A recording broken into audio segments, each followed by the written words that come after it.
Praise the Lord. ஆண்டவராகிய இயேசு கிறிஸ்துவின் நாமத்தில் உங்கள் அனைவரையும் இன்று சந்திப்பதில் மகிழ்ச்சி அடைகிறேன். ஒரு பாடலை நாம் சேர்ந்து பாடுவோம். உயிரோடு எழுந்தவரே, உம்மை ஆராதனை செய்கின்றோம். ஜீவனின் அதிபதியே, உம்மை ஆராதனை செய்கின்றோம். அல்லேலூயா ஓசனா, அல்லேலூயா ஓசனா, அல்லேலூயா ஓசனா, அல்லேலூயா ஓசனா. மரணத்தை ஜெயித்தவரே, உம்மை ஆராதனை செய்கிறோம். பாதாளம் வென்றவரே, உம்மை ஆராதனை செய்கிறோம். அல்லேலூயா ஓசனா, அல்லேலூயா ஓசனா, அல்லேலூயா ஓசனா, அல்லேலூயா ஓசனா. அகிலத்தை ஆள்பவரே, உம்மை ஆராதனை செய்கிறோம். ஆனந்த பாக்கியமே, உம்மை ஆராதனை செய்கிறோம். அல்லேலூயா ஓசனா, அல்லேலூயா ஓசனா, அல்லேலூயா ஓசனா, அல்லேலூயா ஓசனா. இரக்கம் மிகுந்தவரே, உம்மை ஆராதனை செய்கிறோம். இரத்தம் சிந்தி மீட்டவரே, உம்மை ஆராதனை செய்கிறோம். அல்லேலூயா ஓசனா, அல்லேலூயா ஓசனா, அல்லேலூயா ஓசனா, அல்லேலூயா ஓசனா. எங்கள் பரலோக தேவனே, உமக்கு நாங்கள் நன்றி செலுத்துகிறோம், பாமை துதிக்கிறோம். இந்த அதிகாலை பொழுதுல உங்களுடைய பாதத்துல வந்து உங்களை நோக்கி பார்த்து, ஆண்டவரே உம்முடைய ஆண்டவரே வார்த்தைகளை கொஞ்ச நேரம் தியானித்து எங்களுடைய கடமைகளை செய்ய இந்த நாளிலே எங்களை கொடுத்து ஜெபிக்கிறோம். இந்த நாளை எங்களுக்கு ஆசீர்வதித்து தாங்க தகப்பனே. இந்தியா தேசம் முழுவதும் ஆண்டவரே, உலக நாடுகள் எங்கும் உடைய ரத்தத்தை நாங்கள் தெளித்து ஜெபிக்கிறோம்.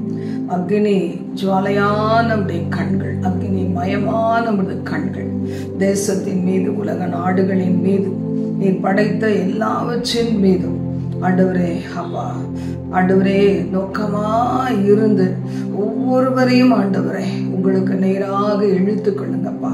இன்னும் பரிசுத்தமுள்ளவர்கள் எங்களை பரிசுத்தமாக்க, இன்னும் நீதியுள்ளவர்களை நீதியாக்க ஆண்டவரே எங்களை உமது மீது எங்கள் கண்களை பதித்து வைத்து ஓட கிருபை தருவீராக.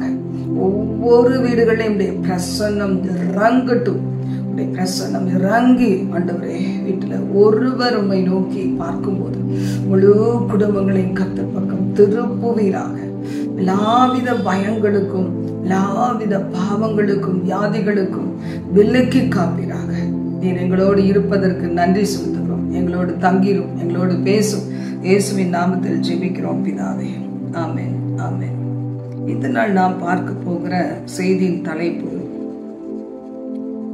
செய்து முடித்தவர், செய்கின்றவர், செய்ய போகிறவர் என்கிற தலைப்புல நாம் ஆண்டவராகிய கர்த்தரை நோக்கி பார்க்க போகிறோம். சங்கீதம் 138:8. கர்த்தர் எனக்காக யாவையும் செய்து முடிப்பார், கர்த்தாவே, உமது கிருபை என்றும் உள்ளது. உமது கரத்தின் கிரியைகளை நிகழ விடாதிருப்பீராக. வசனம் சொல்வது போல, the Lord will perfect that which concerns me. O Lord, your mercy and loving kindness, O Lord, endure forever. Forsake not the works of your own hands. Psalms 138:8 இது சொல்லப்பட்டிருக்கிறது. அப்போ ஆண்டவராகிய கர்த்தர் எனக்காக யாவையும் செய்து முடிப்பார். ஒவ்வொருவரும் நம்ம ஆண்டவராகிய கர்த்தர் மீது யாரெல்லாம் பற்றுதலை வைத்து அவரையே சார்ந்து நாம் வாழ்ந்து கொண்டு இருக்கிறோமோ, ஒருவேளை எல்லா சூழ்நிலைகளும் எல்லாருடைய வாழ்விலையும் மாறி மாறி வரலாம். ஆனால் நம்ம யாரெல்லாம் கர்த்தர் மீது நம் கண்களை பதிய வைத்து நமது வாழ்வின் எல்லா சூழ்நிலைகளுக்காக அவரை நம்பி இருக்கிறோமோ, வசனம் சொல்லுகிறது, அவர் எனக்காக யாவையும் செய்து முடிப்பார். இப்போ இதை சில நேரங்களில் செய்து முடித்தார்னு சொல்லி நம்ம ஆண்டவர் என்ன செய்கிறோம், துதிக்கிறோம். சில நேரங்களில் அவர் செய்து முடிப்பார். இத்தனையாய் அவர் என்னை தோளின் மீது சுமந்து ஒரு தகப்பனை போல தாயினும் மேலான அன்போடு கூட என்னை அரவணைத்து நடத்தினவர். ஒரு நல்ல நண்பனை போல கூடவே இருந்து ஆலோசனைகளை கொடுத்து இந்நாள் வரைக்கும் நடத்தின என் ஆண்டவராகிய கர்த்தர் இனிமேலும் ஏந்தி தாங்கி சுமந்து தப்புவித்து நித்திய ராஜ்யத்திற்கு கொண்டு செல்லும் காலங்கள் வரைக்கும் என்னை விட்டு விலகவே மாட்டார் என்று சொல்லி நமக்குள் இந்த வசனம் இன்னும் கொஞ்சம் ஃபெய்த், நம்பிக்கையை நமக்குள் கொடுக்கக்கூடியதாக காணப்படுகிறது. அப்ப இந்த 3 விதங்களில் நம்ம பார்க்க முடியும். செய்து முடித்தவர் கல்வாரி சிலுவையில அவர் என்ன செய்தார், எல்லாவற்றையும் செய்து முடித்து விட்டார். நமக்கு இனிமே எதுவும் செய்ய வேண்டிய அவசியம் இல்லை. இதை நம்ம வேதத்துல வாசிக்கும் போது எல்லாவற்றையும் அவர் செய்து முடித்த நிச்சயம் வந்த பிறகு அவர் என்ன செய்தார், தலையை சாய்த்து தன் ஆவியை விட்டார் அப்படின்னு வேதம் சொல்லுது பாருங்க.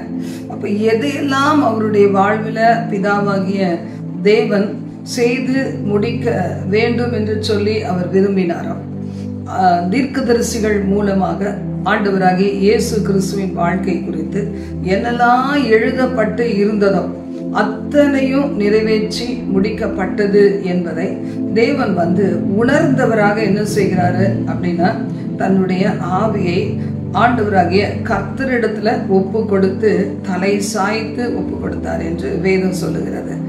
இப்ப எவைகளெல்லாம் அவர் செய்து முடித்தார் என்று நாம் வாசிக்கும் போது, நமக்காக சிலுவையில வெற்றி சிறந்தார், பாதாளத்தை ஜெயித்தார், மரணத்தை ஜெயித்தார், பாவங்களையும் அக்கிரமங்களையும் நம்மை விட்டு நீக்கும்படி அவர் இரத்தத்தை சிந்தி அந்த இரத்தத்தினாலே நமக்கு மறுவாழ்வு கொடுக்கும்படி தனது மாசற்ற தூய இரத்தத்தை அவர் சிந்தினார். கடைசி துளி இரத்தம், அந்த தண்ணீர் முதலாய் அவருக்குள்ள விழாவிலிருந்து அப்படியே வழிந்து ஓடினது என்று நாம பார்க்கிறோம். அப்போ கர்த்தராகிய தேவன் சிலுவையிலே ரட்சிப்பை நமக்கு செய்து முடித்திருக்கிறார், தெய்வீக சுகத்தை செய்து முடித்திருக்கிறார். என்னுடைய தழும்புகளால் நீங்கள் குணமாவீர்கள், மெய்யாகவே நான் உங்கள் பாடுகளை எல்லாம் ஏற்றுக்கொண்டு, உங்கள் துக்கங்களை எல்லாம் ஏற்றுக்கொண்டு, உங்கள் அக்கிரமங்கள் மீறுதல்கள் எல்லாவற்றையும் ஏற்றுக்கொண்டு சிலுவையிலே வெற்றி சிறந்தேன் என்று சொல்லி இருக்கிறார்.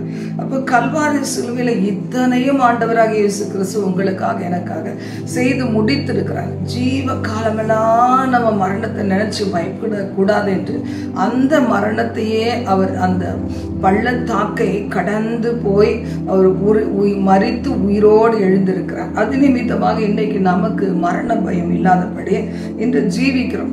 அப்படியே சாபங்களை முறித்திருக்கிறார். சாபமான சிலுவையில் அவர் உயர்த்தப்பட்டது நிமித்தம் நமக்கு மீது வருகிற சாபங்களை அவர் முறித்திருக்கிறார். நித்திய ஜீவனை தந்திருக்கிறார். பரிசுத்த ஆவியானவரை கொடுத்திருக்கிறார். பிதாவாகிய தேவனிடத்துல வேண்டிக் கொண்டு ஆவியானவரை நமக்காக அள்ளி இருக்கிறார். எல்லாவித வரங்கள் கிருபைகள் எல்லாம் நமக்காக செய்து முடித்து விட்டார் என்று நாம பார்க்கிறோம். இதுதான் யோவான் 19ஆம் அதிகாரத்தில் நாம் வாசிக்கும் போது 28 முதல் 30 வசனங்கள். அதன் பின்பு எல்லாம் முடிந்தது என்று இயேசு அறிந்து வேத வாக்கியம் நிறைவேறத்தக்கதாக என்ன சொல்லுகிறார், தாகமாய் இருக்கிறேன். காடி நிறைந்த பாத்திரம் அங்கே வைக்கப்பட்டு இருந்தது. அவர்கள் கடற்காளானை காடியிலே தோய்த்து ஈசோப்பு தண்டிலே மாட்டி அவர் வாயினிடத்தில் நீட்டி கொடுத்தார்கள். இயேசு காடியை வாங்கின பின்பு முடிந்தது என்று சொல்லி தலையை சாய்த்து ஆவியை ஒப்பு கொடுத்தார். ஆண்டவராகிய கர்த்தர் எனக்காக செய்து முடித்து விட்டார். இதை நாம ஒன்னொன்னா நம்ம தியானிக்கும் போது பாத்தீங்கன்னா நம்முடைய வாழ்க்கையில குற்ற மனசாட்சியை ஜெயிக்க முடியும். பாவத்துல விழுந்து விடாதபடி, இனிமேல் பாவம் செய்யாதபடி நாம் காப்பாற்றப்பட முடியும். விசுவாச அறிக்கை செய்து ஆண்டவருடைய பாடு மரணத்தை நாம் அதை தியானிக்கும் போது, அவர் பட்ட அடிகளை தியானிக்கும் போது நாம் அப்படிப்பட்ட பாவ சுமைகளை விட்டு நீங்கி பரிசுத்தமாகுதலை தெரிந்து கொள்ள முடியும். அப்ப ஆண்டவராகிய கர்த்தர் எல்லாம் செய்து முடித்தவர். சங்கீதம் 69:21 கூட நம்ம பார்க்கும்போது அவர் தாகத்துக்கு என்னவா, அவருடைய பசிக்கு என்ன செஞ்சாங்க அப்படின்னா, அதுல இங்கிலீஷ் டிரான்ஸ்லேஷன் போட்டிருக்கு, poisonous and bitter for my foot, கசப்பு கலந்து அதை கொடுத்தார்கள். தாகத்திற்கு என்ன செய்தாங்களாம், அவர்கள் காடியை கொடுத்தார்கள். அப்ப இந்த ஒரு விதத்துல ஆண்டவராக இயேசு கிறிஸ்து நமக்காக கல்வாரி சிலுவையில எல்லாவற்றையுமே செய்து முடித்து விட்டார் அப்படின்னு சொல்லி பார்க்கிறோம். அடுத்ததாக நம்ம பார்க்கும்போது, இயேசு பிசாசினாலே சோதிக்கப்படுவதற்கு ஆவியானவராலே வனாந்தரத்திற்கு கொண்டு போகப்பட்டார் என்று மத்தேயு 4 முதல் 4 வசனங்கள்ல நம்ம வாசிக்கிறோம். ஆண்டவராகிய கர்த்தர் நமக்கு எவைகளெல்லாம் நாம ஜெயிக்கணும்னு அவர் நினைச்சாரோ அதையெல்லாம் தான் ஜெயித்து காண்பித்து அதை நமக்கு ஒரு ஆதாரமாக வேத வசனத்திலே வைத்து சென்றிருக்கிறார். மத்தேயு 4:1 முதல் 4 வாசிக்கிறோம். அவர் பிசாசினால் சோதிக்கப்படுகிறதுக்காக ஆவியானவராலே வனாந்தரத்துக்கு கொண்டு போகப்பட்டார். இன்னைக்கு சில நேரத்துல ஆண்டவராகிய கர்த்தர் நம்மளை என்ன செய்கிறாரு, வனாந்தரத்திற்கு கொண்டு செல்கிறார். வனாந்தரத்துக்கு கொண்டு சென்று சில பின்மாற்றம் உள்ள பிள்ளைகளை வனாந்தரத்துக்கு கொண்டு சென்று நயம் காட்டி அன்பு காட்டி அவளை வனாந்தரத்திற்கு கொண்டு சென்று என்னை குறித்து அவள் பாடும் புது பாடலை அவள் பாடும்படியாய் அவளோடு கூட பேசி அவளை நான் உணர்த்துவேன் என்று சொல்லி இருக்கிறார். அப்படி பின்மாற்றத்துல போயிருக்கிற ஆத்துமாக்களை சில நேரங்கள் அவர் வனாந்தரத்திற்கு கொண்டு சென்று வாழ்க்கையில அவங்களுடைய தவறுகளை சுட்டி காண்பித்து அன்பு செலுத்தி ஆதரிக்கிறார். இந்த இடத்துல ஆண்டவராகிய இயேசு மகிமையான ஊழியத்தை செய்வதற்கு முன்பாக 40 நாட்கள் வனாந்தரத்திற்கு கொண்டு செல்லப்பட்டார். அந்த இடத்துல 2ஆம் வசனம் சொல்லுது, இரவும் பகலும் 40 நாள் உபவாசமாய் இருந்த பின்பு அவருக்கு பசி உண்டாயிற்று. அப்ப அவருடைய பசியை கூட அந்த சோதனைக்காரனாகிய சாத்தான் அறிகிறார். அப்ப இன்றைக்கு சத்துரு நம்முடைய வாழ்வில் கூட நாம் எப்போ மனம் தளர்ந்து போய் இருக்கிறோமோ, எப்பொழுது நாம் இந்த உலகத்தை கொஞ்சம் பார்க்க ஆரம்பிக்கிறோமோ, எப்பொழுது நமக்கு வருகிற சில பேருக்கு வருகிற ஆசீர்வாதங்கள் உலக ஆசீர்வாதங்களால அவங்க கர்த்தரை விட்டு பார்வை திருப்புகிறதுக்கு ஒரு சந்தர்ப்பம் வருகிறதோ, எப்படிப்பட்ட சூழ்நிலைகள்ல அவர்கள் காணப்படுகிறாங்களோ, இங்க இயேசு பசியாயிருந்தார் என்பதை அறிந்து சோதனைக்காரன் என்ன செய்கிறானாம், நீர் தேவனுடைய குமாரனே ஆனால் இந்த கல்லுகள் அப்பங்களாகும்படி சொல்லும். அதற்கு இயேசு என்ன சொன்னார், மனுஷன் அப்பத்தினாலே மாத்திரமல்ல தேவனுடைய வாயிலிருந்து புறப்படுகிற ஒவ்வொரு வார்த்தையினாலும் பிழைப்பான் என்று எழுதியிருக்கிறதே என்று சொன்னார். இப்படிப்பட்ட காரியங்களெல்லாம் நமக்கு எழுதப்பட்டிருக்கிறது. நமக்கு ஒரு ஆதாரமாக நம் வாழ்க்கையில வருகிற எல்லாவற்றையும் ஜெயிப்பதற்கு எழுதப்பட்டிருக்கிறது. ஆண்டவராகிய கர்த்தர் சோதனைக்காரனை ஜெயித்தார். அவர் மாம்சத்தை ஜெயித்து உலகத்தின் ஆசை இச்சைகளை ஜெயித்து பெருமைகளை, ஜீவனத்தின் பெருமையை ஜெயித்து, கண்களின் இச்சை, உலகத்தின் ஆசை இச்சை, மாம்சத்தின் பெருமை என்று சொல்லப்படுகிற ஜீவனத்தின் பெருமை எல்லாவற்றையும் அவர் ஜெயித்தார். இன்னைக்கு அவர் ஜெயித்து முடித்ததுனால நாம என்ன செய்கிறோம், இன்றைக்கு நமக்கு கூட சோதனைகள் வரும்போது நாம என்ன செய்கிறோம், கரங்கள ஒன்றுமே இல்லாட்டா கூட தேவனுடைய வார்த்தையை பிடித்து கொள்ளுகிறோம். நமக்கு நம்பிக்கையற்ற சூழ்நிலைகள்ல நமக்கு எந்த நாளில சிறுமைப்பட்டிருந்த நேரத்துல கொடுத்த அந்த தரிசனத்தை பிடித்து கொள்ளுகிறோம். கர்த்தருடைய குரலை நாம் கேட்டோமே அதை பிடித்து கொள்ளுகிறோம். அப்ப நாம் ஜெயம் பெறுகிறோம். அப்ப நமக்காக எல்லாவற்றையும் அவர் செய்து முடித்திருக்கிற தேவன். அது மட்டுமல்ல, செய்கின்றவர் அப்படின்னு பார்க்கும்போது தற்காலிகமா நமக்கு என்ன தேவை அப்படின்னு சொல்லி அதை அவர் செய்கின்றவர். அதனால தான் சொன்னாரு, நாளைய தினத்தை குறித்து நீ கவலைப்படாதே, அந்தந்த நாளுக்கு அதினதில் பாடு போதுன்னு சொல்லி அந்தந்த நாளுக்கு நமக்கு வேண்டியவைகளை நாம் வேண்டிக் கொள்ளுறதுக்கு முன்னாடியே செய்கின்றவராக இருக்கிறார். எப்படி எலியாவை அவர் பின்தொடர்ந்து போனது போல வனாந்தரத்தில் அவன் வாழ்க்கையை வெறுத்து அந்த படுத்து தூங்கும் போதும் அவன் மீது கண்களை வைத்தார். அவர் ஓட வைக்கிற வரைக்கும் அவர் மேல கண்களை வைத்து நடத்தினார் கர்த்தர் என்பதை நம்ம வாசிக்கிறோம். அப்போ ஆண்டவராகிய கர்த்தர் நம்முடைய வாழ்க்கையில அனுதினமும் செய்கின்றவர். தற்காலிகமாக இதை நம்ம யோனாவை குறித்து நம்ம வாசிக்கும் போது பாருங்க, தற்காலிகமாக அந்த யோனாவை விழுங்குவதற்கு ஒரு மீனை ஆயத்தப்படுத்தி அந்த மீன் வயிற்றுல இருந்து அந்த யோனா உயிரோடு இருந்து அவர் எப்படிதான் வேண்டுதல் செய்திருப்பாரோ தெரியாது. அந்த வேண்டுதலை எல்லாம் கேட்டு அவருடைய பொருத்தனையை கேட்டு அவரை வெளியே கொண்டு வந்து அந்த மீனை கக்கி போட வைத்தார். அதற்கு பிறகு நம்ம வாசிக்கிறோம், யோனா 4ஆம் அதிகாரம் முதல் 11 வசனங்கள் அந்த சாப்டர் முழுசுமே நம்ம வாசிக்கும் போது யோனாவுக்கு என்ன ஆச்சு? கொஞ்சம் கூட அவன் சொல்லுகிறான், பின்மாற்றத்துக்கு போயிட்டேன், எனக்கு ஒரு ஜீவனை கொடுத்து என்னை வெளியே கொண்டு வந்தா நீங்க சொன்னதை நினிவே ஜனங்களுக்கு நான் சொல்லுவேன்னு ஒரு ஆண்டவரோடு கூட ஒரு பொருத்தனை பண்ணி கடைசியில் வெளியே வந்து அவன் புறப்பட்டு நினிவேக்கு விரோதமாய் பிரசங்கித்த போது சற்றும் எதிர்பாராத ஒரு சம்பவம் ஏற்படுகிறது. அப்போ அந்த இடத்துல பார்க்கிறோம், நினிவே ஜனங்கள் நமக்கு தெரியும், எல்லாரும் சிறியோர் முதல் பெரியோர் வரைக்கும் ரெட்டு உடுத்தி மனம் திரும்பி தங்கள் பாவங்களை அறிக்கையிட்டு கர்த்தருடைய இரக்கத்தை பெற்றுக்கொண்டாங்க. ஆனா யோனாவுக்கு இது எப்படி இருந்ததுதான்? விசனமா இருந்தது. ஆண்டவரை நோக்கி விண்ணப்பம் பண்ணி, நான் அப்பவே சொன்னேன்ல, ஆண்டவரே நீர் என் தேசத்தில் இருக்கும் போதே நான் சொல்லவில்லையா, இதுக்கு தான் தர்சீஷுக்கு ஓடி போயிடலான்னு பார்த்தேன். நீர் இரக்கமும் மன உருக்கமும் நீடிய சாந்தமும் மிகுந்த கிருபை உள்ளவரும் தீங்குக்கு மனஸ்தாபப்படுகிறவர் என்று நான் அறிவேன். அப்போ நான் சொன்னபடி நடக்கலையே. அப்ப யோனாவுக்கு தான் எதிர்பார்த்தது நடக்கல. இந்த ஜனங்கள் காப்பாற்றப்பட்டது, ரட்சிக்கப்பட்டது, தேவனுடைய இரக்கத்தை பெற்றுக்கொண்டது யோனாவுக்கு சந்தோஷம் இல்லை. ஆனா இந்த ஜனங்கள் தப்பி வைக்கப்படல, அதை பத்தி இல்லை. என் வார்த்தைகளுக்கு ஒரு பவர் இல்லாம போயிடுச்சு, வல்லமை இல்லாம போயிடுச்சு, ப்ரூவ் பண்ண முடியலையே என்று சொல்லி அது மீதுதான் கரிசனை அவர் இருந்தாரே தவிர. அப்போ ஆண்டவரை பார்த்து சொல்றார், என் பிராணனை எடுத்துக்கொள்ளும், நான் உயிரோடு இருக்கிறத விட செத்து போனா நல்லது என்று சொல்லி. அப்ப கர்த்தர் சொல்றார், ஏன் எரிச்சல் அடிக்கிறாய் அப்படின்னு சொல்றார். அதுக்கு பிறகு அவன் என்ன செய்யறானா, இது நினைவேக்கு நகரத்துக்கு கிழக்கே போய் ஒரு குடிசையை போட்டுக்கொண்டு இந்த நகரத்துக்கு என்னதான் ஆகுது பார்க்கணும் என்று ஆவலோடு அதன் கீழே குடிசையில் அந்த ஒரு சின்ன நிழல்ல உட்கார்ந்து இருக்கிறான். இப்போ ஆண்டவராகிய கர்த்தர் பாருங்க, அந்த நேரத்திலையும் கூட இந்த யோனாவுக்கு சில காரியங்களை புரிய வைக்கிறதுக்காக எனக்காக யாவையும் செய்து முடித்திருக்கிறவர் என்பது போல நம்ம கூட வனாந்திர வாழ்க்கையில சோர்ந்து போகும்போது, பலவித நெருக்கங்கள் வரும்போது, கஷ்டங்கள் வரும்போது, வியாதி விகினங்களால் சோர்ந்து போகும்போது, பலவிதமான கடன் சுமைகள்ல ஜனங்கள் சிக்கி கொண்டு வெளியே வர முடியாதபடி இந்த ஒரு விச இத்தனை கடன் அடைச்சிட்டான இனிமேல் ஒரு புதிய வாழ்க்கையை தொடங்குவேன் தான் எல்லாரும் என்ன செய்யறாங்க, சின்ன சின்ன கடன்களை அடைக்க பெரிய லோன் போடுறாங்க. அந்த லோனை போட்டு இதை அடைச்சிட்டு அந்த லோன்களை அடைக்க முடியாத நெருக்கங்களுக்குள்ள கஷ்டப்படுகிறாங்க.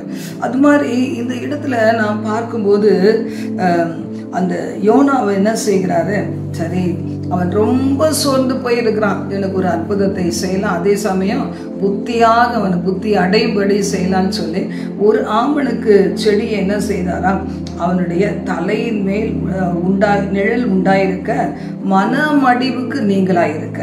இன்னைக்கு அப்படித்தான் நம்ம வாழ்க்கையில கூட பாருங்க, நாம் மனம் மடிவடைவதோ, நாம வேதனையில வாழுகிறதோ, தேவையே இல்லாத கண்ணீர் வடிக்கிறதோ, நெருக்கங்களில சிக்கி தவிக்கிறதோ, அது ஆண்டவருடைய சித்தமே கிடையாது.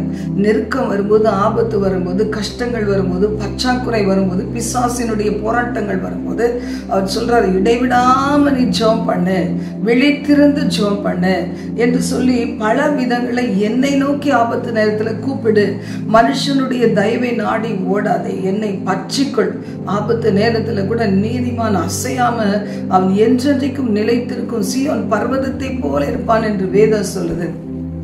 அவர் மீது நம்பிக்கையா இருக்கிறவர்கள் வெட்கப்பட்டு போவதில்லை. பல பல ஆயிரம் வாக்குத்தத்தங்களை தேவன் கொடுத்திருக்கிறார். அப்போ இந்த இடத்துல தற்காலிகமாக அவனுடைய கோபம், எரிச்சல், மனசோர்வு இதை அகற்றி போடுவதற்காக ஒரு ஆமணக்கு செடியை முளைக்க கட்டளையிட்டாராம்.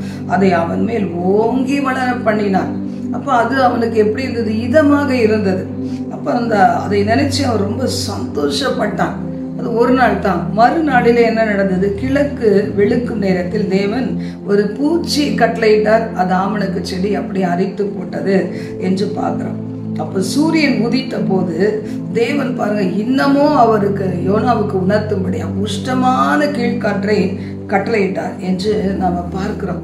அந்த ஒரு மனிதனுடைய அந்த வேதனையை நீக்கி போடுவதற்கு, அறிவை புகட்டுவதற்கு, அவனுடைய சோர்வை அகற்றுவதற்கு, மறுபடியும் அவனை எழுந்து ஓடச் செய்வதற்கு அவன் மீது நினைவாயிருந்த கர்த்தர் இன்றைக்கும் கூட ஒருவேளை நல்ல காரியங்களை நாம் செய்யும் போது சில நேரம் வருகிற துரோக செயல்கள், சில நேரம் வருகிற ஏமாற்றங்கள், பழி சொற்கள், இதால நீங்க தொய்ந்து போயிடக்கூடாதுன்னு அந்த நேரத்துக்கு ஆண்டவராகிய கர்த்தர் ஒவ்வொரு சிறிய சிறிய நன்மைகளையும் சில சூழ்நிலைகளை நமக்கு காண்பித்து இதை விட நீ எவ்வளவு பெட்டரா இருக்கிற என்று நினைக்கும்படி கர்த்தர் நம்மை நடத்துகிறார். இல்லை நான் பார்க்கும்போது ஆண்டவர் பாருங்க ஒரு கீழ்காற்று, உஷ்ணமான கீழ்காற்றை கட்டளையிட்டாராம். அப்ப நாம இன்னைக்கு இந்த இயற்கையில வருகிற அநேக காரியங்களுக்காக நம்ம ஜெபிக்கும் போது ஆண்டவராகிய கர்த்தர் அவரால் முடியும் எல்லாவற்றையும் மாற்றுவதற்கு என்பதை நம்ம இதுல இருந்து புரிந்து கொள்ளலாம். பாருங்க, அவர் கட்டளையிட்டா காற்று அடிக்குது, அவர் கட்டளையிடலாம் காற்று ஸ்டாப் ஆகுது.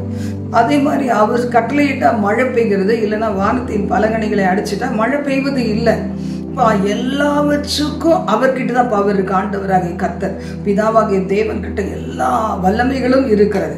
அவருக்கு மேலான ஒரு வல்லமை இல்லை. ஆனா இருளின் கிரைகள் என்ன செய்து இப்பிரபஞ்சத்தின் அந்தகார லோகாதிபதி கர்த்தரை நோக்கி முகங்கள் பார்த்து பிரகாசம் அடைந்திடக்கூடாது, நரக அக்கினிக்கு தப்புவிக்கப்படக்கூடாதுன்னு அவனால முடிந்த பல காரியங்களை செய்து கொண்டு இருக்கிறான். ஆனா தேவ பிள்ளைகள் நீங்களும் நானும் ஆண்டவராகிய கர்த்தர் மீது வைராக்கிய வாஞ்சையோடு இந்த உலகத்தினுடைய நெருக்கங்களை பார்க்க பார்க்க அவரிடத்துல இன்னமும் கிட்டி சென்று இன்னமும் அபிஷேக அக்னியினால் நிரப்பப்பட்டு வார்த்தையின் ஆழத்தில் உள்ள அந்த நன்மைகளை அதை நாம் அறிக்கையிட்டு விசுவாசித்து விட வேண்டிய காரியங்களை எல்லாம் அதை சுதந்திரிக்கும்படி விட்டு நாம் அவரை பின்தொடரும் போது எல்லா தீய கிரியைகளையும் மேற்கொள்ளக்கூடிய வல்லமையை கர்த்தர் கொடுக்கிறார். இன்றைக்கு ரட்சிக்கப்பட்ட ஒரு ஆத்மா ஒரு குடும்பம் முழுவதையும் பாதுகாத்து கொண்டு இருந்தாலும் யோனாவுடைய காலத்துல எப்படி அந்த நினிவே பட்டணத்துல எல்லாரும் கர்த்தரிடத்துல மனம் திரும்பின போது ஆண்டவருடைய இரக்கங்கள் சீக்கிரமா எங்க நேரிட்டது. இன்னைக்கு சில குடும்பங்கள்ல ஒரு ஸ்டபர்ன் நேச்சர்ல பாருங்க ஒரு சில பிள்ளைகள் இருப்பாங்க. மகன் குடும்பம், மகள் குடும்பங்கள், சந்ததி, ஒருவேளை தாய் தகப்பன், இப்படி யாராவது ஒரு சிலர் இந்த குடும்பத்துக்குள்ள இருந்து அவர்கள் மூலமாக ஒரு சின்ன ஒரு துளை ஏற்பட்டு என்ன செய்து சில திறப்புகள் இருக்கிறதுனால பிசாசு உள்ள நுழைந்து பல விதங்களில் பாருங்க துன்பப்படுத்துகிறான் தேவ பிள்ளைகளை.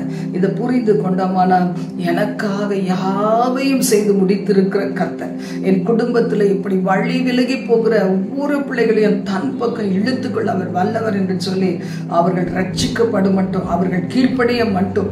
ஏன்னா ரட்சிப்பு கர்த்தருடையது, மனுஷனுடையது கிடையாது. ஆனா அந்த ரட்சிப்புக்காக ஜெபிக்கிறதும் நமக்குள்ள வந்த அந்த ரட்சிப்பின் தேவனை பிரதிபலிக்கிறதும் நம்மால முடியும். அப்போ இந்த இடத்துல பார்க்கும்போது ஆண்டவர் கட்டளையிடுகிறார். அந்த காற்று பயங்கரமான அந்த காற்று உஷ்ணம் அந்த யோனாவுடைய தலையில படும்போது சோர்ந்து போகிறான்.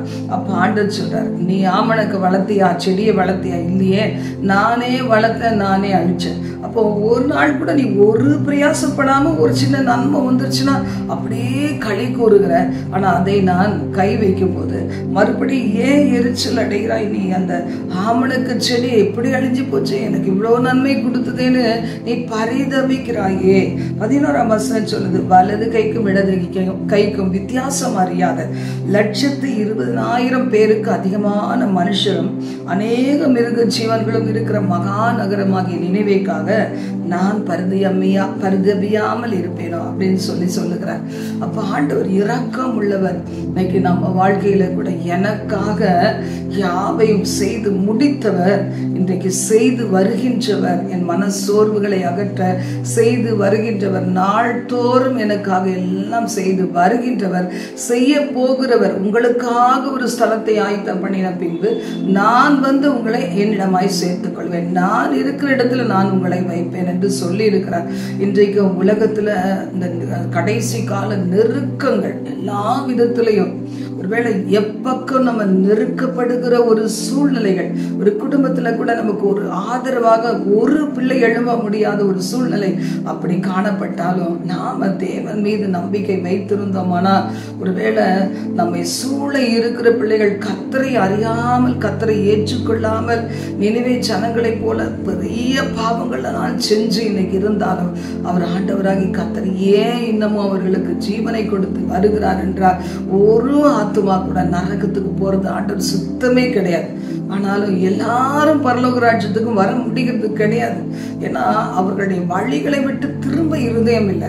கர்த்தர் வெளிச்சமாய் இருக்கிறார்னு தெரியும். இந்த வெளிச்சத்திற்குள் பிரவேசிக்க முடியாத அந்த இருள் தடுத்து நிறுத்தும் போது அந்த இருளை விட்டு விடுவதற்கு ஆயத்தமில்லாத ஒரு நிலைமை, ஒருவேளை அது இருள தான் இருக்கிறோம் என்கிறதை அறிய முடியாதபடி அந்த இருளின் கிரிகள், பிசாசின் கிரிகள், பாவத்தின் கிரிகள் அவர்களை அடிமைப்படுத்தி வைத்தது நிமித்தம் ஒரு தவறும் மனுஷன் செய்யாத தப்பா நான் செய்யறேன் என்கிறது போல ஒரு மனசாட்சி மழுங்கி போன நிலைமையில வாழ்கிற அநேகம் பிள்ளைகள் இருக்கிறாங்க. ஆண்டவர் சொல்றாரு, சீக்கிரத்திலே நான் மேகங்களுக்கு நடுவிலே வருவேன், என் மணவாட்டி சபையை இனி வரப்போகிற பயங்கர உபத்திரவ காலத்துக்கு தப்புவிக்கும்படி நான் வந்து நீங்கள் எக்கால சத்தத்தை கேட்டு என்னோடு வரும்படிக்கு நான் உங்களை கூட்டி சேர்த்து என்னுடைய ராஜ்யத்துக்கு கொண்டு செல்வதற்கு நான் வரப்போகிறேன் என்று சொல்லி இருக்கிறார். அப்போ செய்து முடித்திருக்கிறவர், செய்து கொண்டே இருக்கிறவர், செய்ய போகிறவர், இனிதான் நம்மை அங்கு கூட்டி போய் சேர்க்க போகிறார். இனிதான் நமக்கு நித்திய ஒரு இளைப்பாறுதலை கொடுக்க இருக்கிறார். அந்தந்த நாளுக்கு நமக்கு ஒரு இளைப்பாறுதலை தருகிறார், சந்தோஷத்தை தருகிறார், சமாதானத்தை தருகிறார், ஆரோக்கியத்தை தருகிறார். நம்மை சூழ வருகிற கொள்ளை நோய்கள், வாதைகள், துன்பங்கள் நம்மை அணுகாத படிக்கை திறப்பல நின்று போராடி ஜெபிக்கும் போது நம் நிமித்தம் தேசங்களை, மாவட்ட, மாநில, கிராம, பட்டணங்களை, நாடுகளை காப்பாற்றி வருகிறார். அப்படி இருக்கும்போது ஆண்டவராகிய கர்த்தாவே, உங்களுடைய கரத்தின் கிரிகளை ருசித்து வாழுகிறதா உங்களிடத்துல ஒரு விண்ணப்பம் கேட்கிறேன். உடைய கரத்தின் கிரிகளை நிகழ விட்டு விடாதிரும், கைவிட்டு விடாதிரும். நீ தொடர்ந்து செய்து கொண்டே இரும் ஆண்டவரே. உடைய கரத்தின் கிரிகள் எங்களுக்கு நன்மையாய் இருக்கட்டும் என்று ஆண்டவர் சமூகத்தில் நம்ம தினந்தோறும் ஜெபிக்கும் போது ஆண்டவரை செய்த நன்மைகளுக்காக துதித்து, செய்து வருகிற நன்மைகளுக்காக நாள்தோறும் நம்மை அதிகாலையில் ஆயத்தம் பண்ணி கொண்டு, ஒருவேளை அந்த நன்மைகளை பெரும் முன்னாடியே நம் ஆண்டவரை துதித்து ஸ்தோத்தரித்து அந்த நன்மைகளை சுதந்திரித்து இனி வரப்போகிற நன்மைகளுக்காக, அவர் நித்திய வாழ்க்கைக்காக நாம் ஆயத்தம் உள்ளவர்களாய் நாம் இருக்கும்போது நம்முடைய வாழ்க்கையில மிகுந்த சமாதானம் உண்டாயிருக்கும். இந்த உலகம் கொடுக்கிற பிரகாரம் ஒரு சமாதானத்தை தேவன் கொடுக்க மாட்டார். நம்ம யாரெல்லாம் நமக்கு சமாதானம் கொடுத்தாங்களோ, நம்ம மன நிறைவோட வாழ்ந்தோமோ, இதுவரைக்கும் நினைச்சு பாருங்க, அது ஒரு சர்டன் பீரியட் தான். அதுக்கு பிறகு மன வேதனைகள், உளைச்சல்கள், அவர்கள் மூலமே நிந்தனைகள், அவமானங்கள், வாழ்வு குலைக்கப்பட்ட நிலைமை, சிதறடிக்கப்பட்ட நிலைமைகள். ஆனா கர்த்தர் கொடுக்கிற சமாதானம் அப்படிப்பட்டது இல்லை. அவருடைய கொடுக்கிற சமாதானம் உலகத்தால் கொடுக்கவே முடியாதது, கெடுக்கவும் முடியாது, எடுக்கவும் முடியாதது. அப்படிப்பட்ட சந்தோஷம், சமாதானம். கர்த்தரின் ஆசீர்வாதம் எப்படிப்பட்டது? அது வேதனையை தராத ஒரு ஆசீர்வாதம். ஒவ்வொரு நாளும் நமக்கு கொடுக்கக்கூடிய உதவிகள் எப்படிப்பட்டது? தேவதூதர்கள் சாப்பிடுகிற அந்த சாப்பாட்டை சாப்பிட்டு அந்த இஸ்ரவேல் ஜனங்கள் ஒரு வியாதி இல்லாதபடிக்கு வாழ்ந்தது போல தேவன் நமக்கு கொடுக்கிற அனைத்தும் நன்மையானது. நன்மையான எந்த ஈவும் பூர்ணமான எந்த வரமும் ஜோதிகளின் பிதாவிடத்தில் இறங்கி வருகிறது என்று சொன்னது போல கர்த்தர் நன்மையான ஈவுகளை நாள்தோறும் கொடுத்து நம்மை நடத்துகிறார். நம்மை ஆசீர்வதித்து நமக்குள் ஒரு கூட்ட ஜனங்களை ஆசீர்வதிக்கும்படி நம்மை ஆசீர்வதிக்கிறார். நீ கடன் சுமையில இருக்கும்போது, கர்த்தாவே நான் என்னை ஆசீர்வதி, எனக்கு அதை தாரும் இதை தாரும் என்று கேட்பதை விட என் கரத்திலிருந்து நன்மைகள் அநேகருக்கு அள்ளி கொடுக்கும்படியா என்னை ஆசீர்வதியும். பூமியில் வம்சங்கள் எல்லாம் எனக்குள் ஆசீர்வதிக்கப்பட்டிருக்கும் என்ற வசனத்தின்படி எனக்கு மிஞ்சினதை நான் கொடுக்க வேண்டும். என் கரங்களுக்கு வழிந்தோடுகிற நன்மைகளை அனைவருக்கும் கொடுக்க வேண்டும். என்னை நிறைத்து என் பாத்திரம் நிறைந்து வழிந்தோடுகிற நன்மைகளால் பேதுருவின் நிழல்பட்ட அநேகர் சுகமடைந்தது போல என்னை பயன்படுத்தும் என்றெல்லாம் நம்ம கேட்போமானா நிச்சயமா நம்முடைய உள்ளத்துல ஒரு பெரிய சமாதானம் மட்டுமில்லை, இந்த நாளை, இந்த குறிப்பிட்ட நாளை நீங்க சந்தோஷமா ஃபேஸ் பண்ண முடியும். இந்த நாள் சொன்னீங்கன்னா ஜீவன் உள்ள நாட்கள் எல்லாம் நன்மையும் கிருபையும் உங்களை தொடர முடியும். அப்படி நாம் கர்த்தர் மீது நம்பிக்கை வைப்போம். உங்களுக்காக செய்து முடித்திருக்கிறவைகளை நீங்க பார்ப்பீங்க. செய்து கொண்டு இருக்கிற காரியங்களை பார்க்கும்படி கண்களை தேவன் திறப்பார். செய்ய போகிற காரியங்களை நினைத்து சந்தோஷமாய் வாழும்படி செய்வார். ஜெபம் பண்ணலாம். எங்கள் பரலோக தேவனை, இந்த சத்தியத்தை கேட்ட, இந்த சத்தத்தை கேட்ட பிள்ளைகள் ஒரு பெரிய சமாதானத்தை, சந்தோஷத்தை அனுபவிக்க உதவி செய்யும். நதியை போல அவருடைய சமாதானம் இருக்கட்டும் தகப்பனே. கடல் அலையை போல சீற்றங்களை, கொந்தளிப்புகளை கொடுத்து கொண்டு பெரும் அலைகளாக காணப்பட்டு இறைச்சல்களை கொண்டு வருகிற அனைத்து சூழ்நிலைகளும் இயேசு கிறிஸ்துவின் நாமத்தினால் அதம் பண்ணுகிறோம். இயேசு கிறிஸ்துவின் நாமத்தினால் முள்ளுகளை போல பிள்ளைகளை சூழ்ந்து சுற்றி நெருக்கி கொண்டிருக்கிற நெருக்கங்களை கடிந்து புறப்படுத்தி ஜெபிக்கிறோம். ஏசப்பா, நீங்க அவர்களை நேசிக்கிறதை உறுதிப்படுத்துங்க. அவர்களை நேசித்து அவர்களுக்காக நீங்க எவ்வளவு அன்பு கொண்டிருக்கிறீங்களோ ஆண்டவரே, அன்னாள அவருடைய கணவன் நேசித்ததினால 2 மடங்கு கொடுத்தான் என்று நாங்கள் வேதத்துல வாசிக்கிறோம். யோசேப்பை அவனுடைய தகப்பன் எல்லாரை விட அதிகமாக நேசித்ததினால அலங்கார வஸ்திரத்தை கொடுத்தார் என்று வேதத்துல வாசிக்கிறோம். அது போல இவர்களை நேசிக்கிறதை உமது செயல்களால் தகப்பனை உறுதிப்படுத்தி வியாதியின் பிடியிலிருந்து, கொள்ளை நோய்களின் பிடியிலிருந்து, பாவ சுமையில இருந்து, ஆண்டவரை கடன் சுமையில இருந்து, சாபத்தின் முட்களை முறித்து நீர் அவர்களுக்கு அற்புதம் செய்வீராக. துதித்து கொண்டே இருக்கும் பாக்கியத்தை கொடுங்கப்பா. உங்க வருகைக்காக நாங்கள் ஆயத்தமடைய, அநேகரை ஆயத்தப்படுத்த, அநேகருக்காக எங்கள் மூலம் உண்டாகிற கனி நிலைத்திருக்கும்படி அவர்களுக்காக திருப்பில நிற்க எங்கள் ஒவ்வொருவரையும் பயன்படுத்தும். ஆசீர்வதியும்.